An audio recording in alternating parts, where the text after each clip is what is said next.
So in this segment, we're going to be talking about the farmers raising the alarm over the Australia trade deal talks. It's not just the Australia one that's the issue. I think it's New Zealand as well, because they want to get rid of tariffs completely on all of their exports, Australia and New Zealand.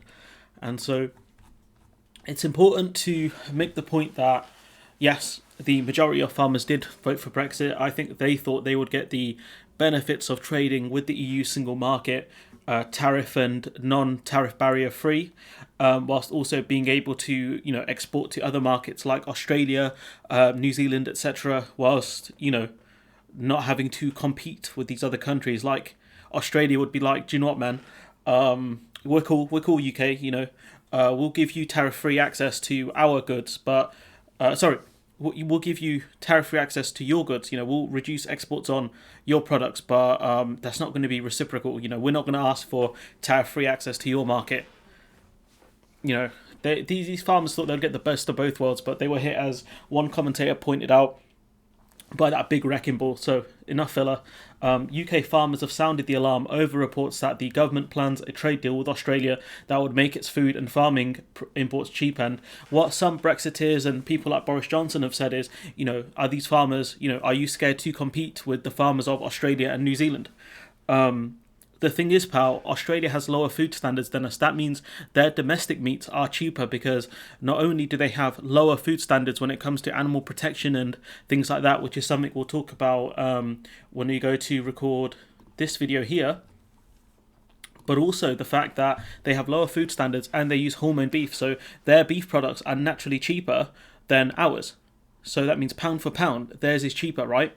So when it comes to exporting meats from the UK, it's going to be more expensive because we have higher standards. And even if you're trying to compete with higher standard Australian, say, even organic beef, our beef is going to be more expensive because we're transporting it from way across the world. Have you seen where Australia is on a map, Boris Johnson? Have you seen where they are? They're really far.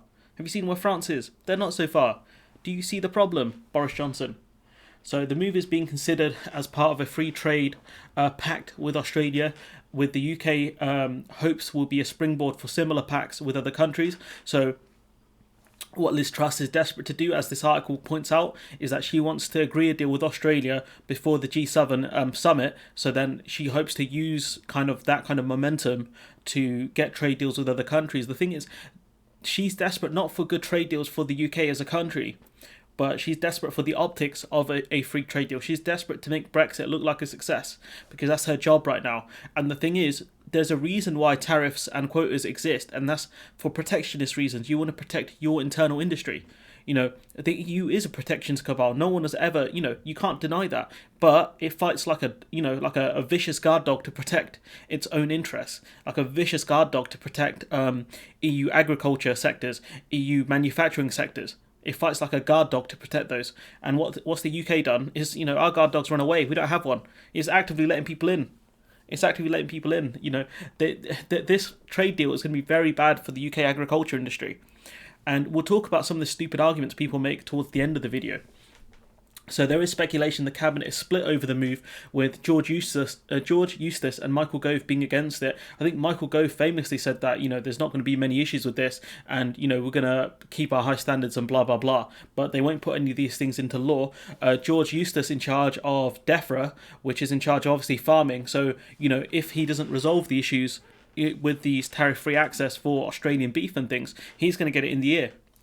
As with countries, farming imports from Australia face tariffs or taxes, making lamb, beef, for example, more expensive. Also, the fact that if we do start importing more beef from Australia, it's going to be checked very aggressively because Australia have hormone-injected beef, for example, so that stuff's going to be checked.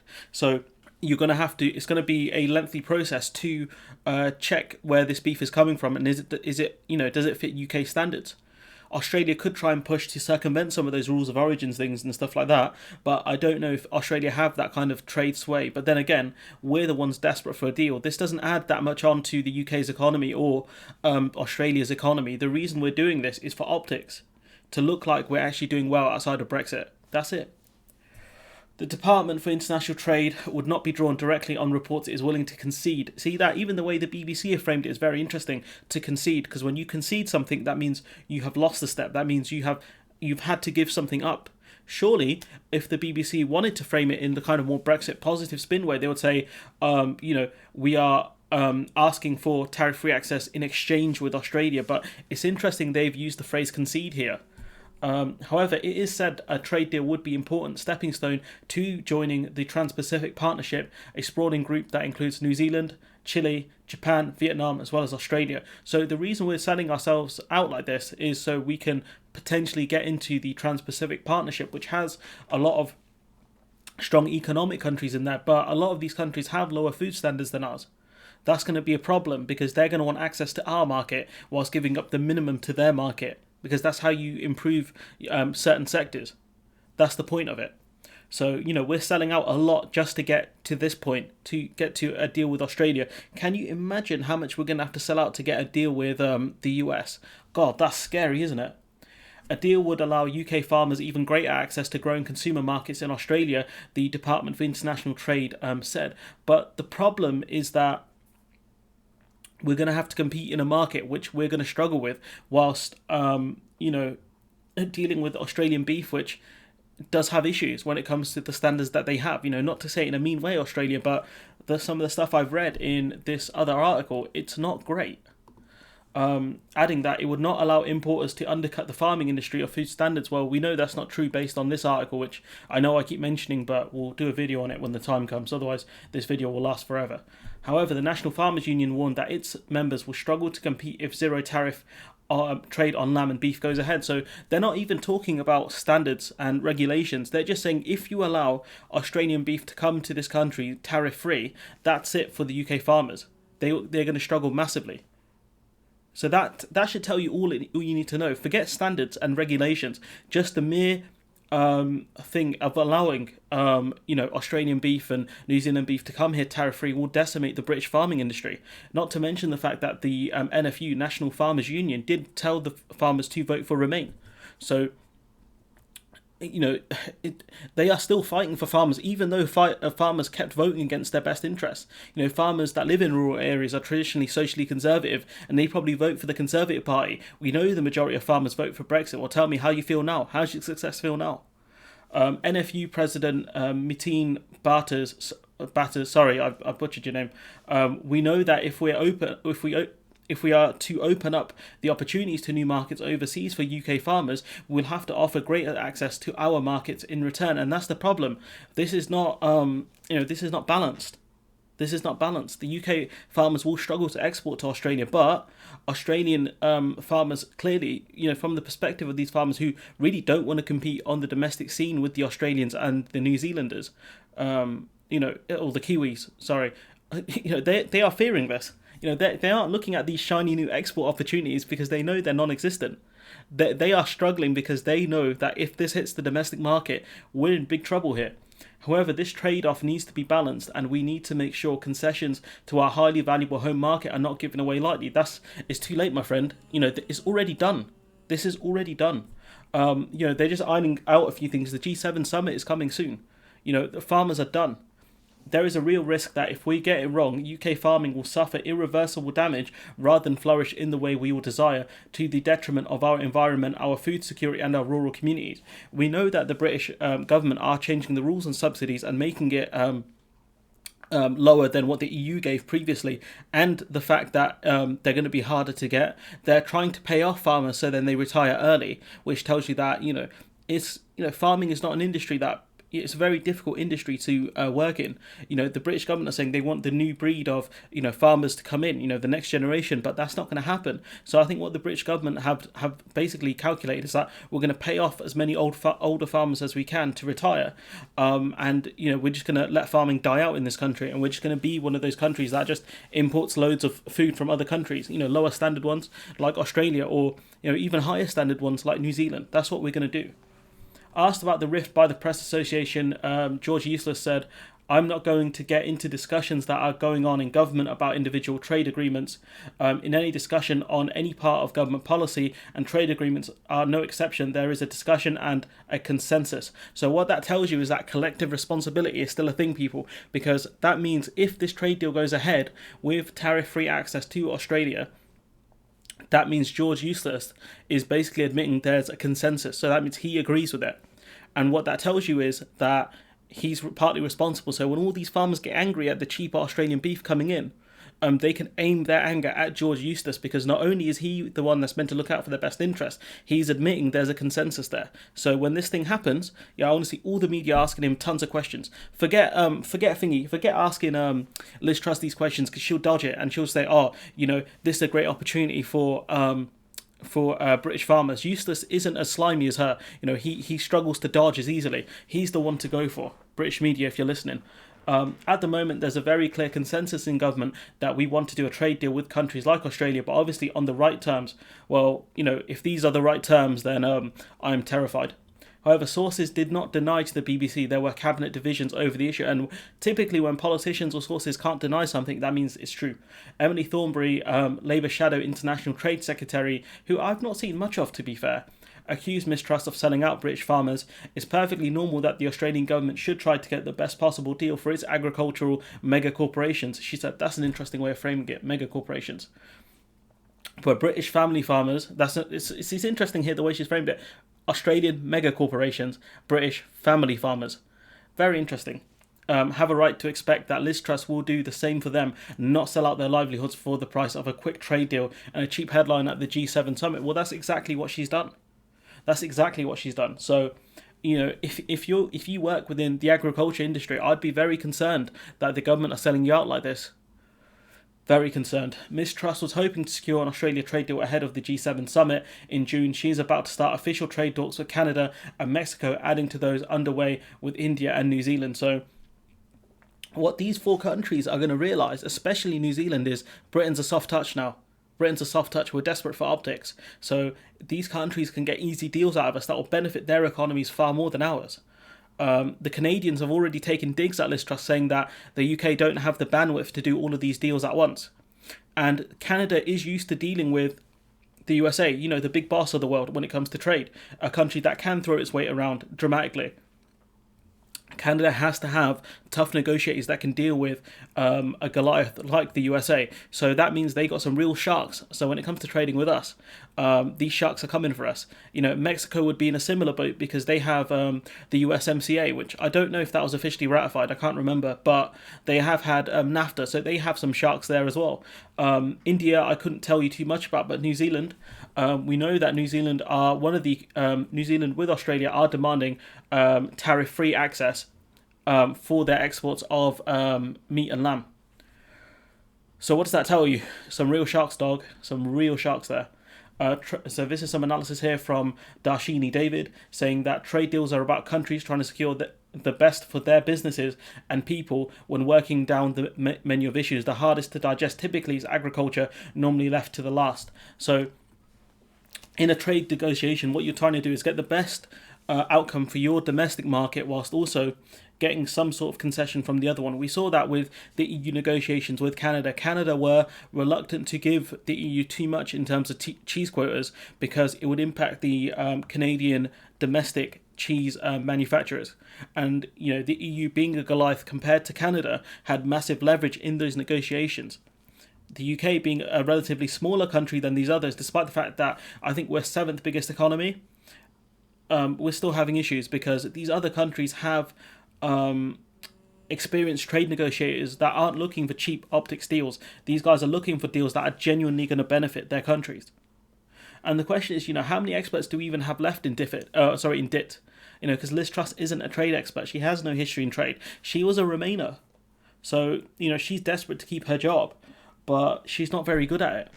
Australia aims to get tariffs and quotas dropped for all goods, which on the UK government's own estimates could boost imports from that country by 83%, mainly due to beef and lamb. So you're going to see a massive increase, and these could be conservative estimates from the government, especially because we're going to struggle to get EU beef in from next year if we actually finally do import checks. Not to mention the fact that maybe Australia could push for things like quotas that the UK has to import a mandatory amount of Australian beef. That's possible. The US has done things like that in the past. So if it's the case, you're going to see a massive 83% increase in imports from Australia. That means the British beef and lamb kind of industries, or whatever you want to call it, is going to get decimated. It's going to get decimated because there's a massive increase of imports coming, and that puts the domestic market at a massive disadvantage. So this is not good for the farming industry. And if people out there that think that British people won't buy this stuff, if you're a relatively poorer person who needs to save a couple of quid on the weekly shop because the weekly shop is getting more expensive, you're going to buy this stuff because if it's cheaper, you're going to buy it. You're not going to care that much, especially given Britain's colonial past as well, where we still see some of these countries as part of the Commonwealth or part of the Empire. Do you think they're going to care that the beef's from Australia or New Zealand? They're going to see that as, oh, it's kind of British, isn't it? Because they were part of us, right, at some point? Because these people are lunatics.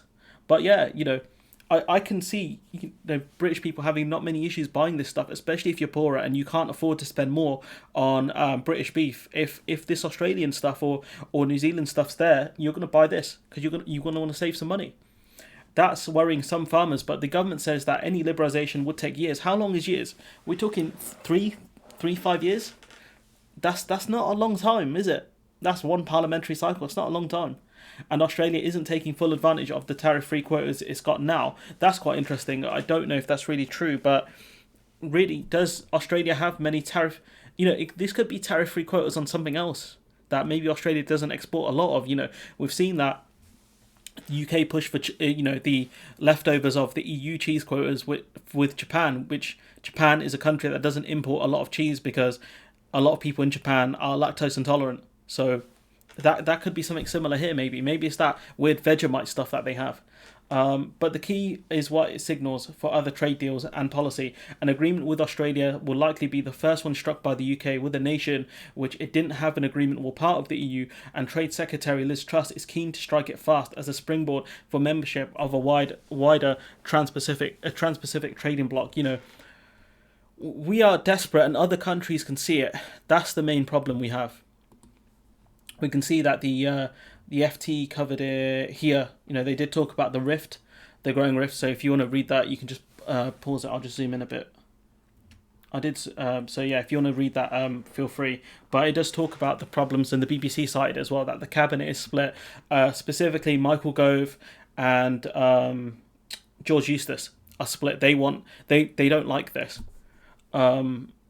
If we go to Cathy Newman, who says that the president of the NFU tweets, Minette Batters tells me Boris Johnson gave her his personal assurance that he wouldn't let the farmers down, securing post-Brexit trade deals. But the thing is, he's going to spin it as this is more export opportunities for the farmers. So technically, he's not lying because that's how he's going to spin it.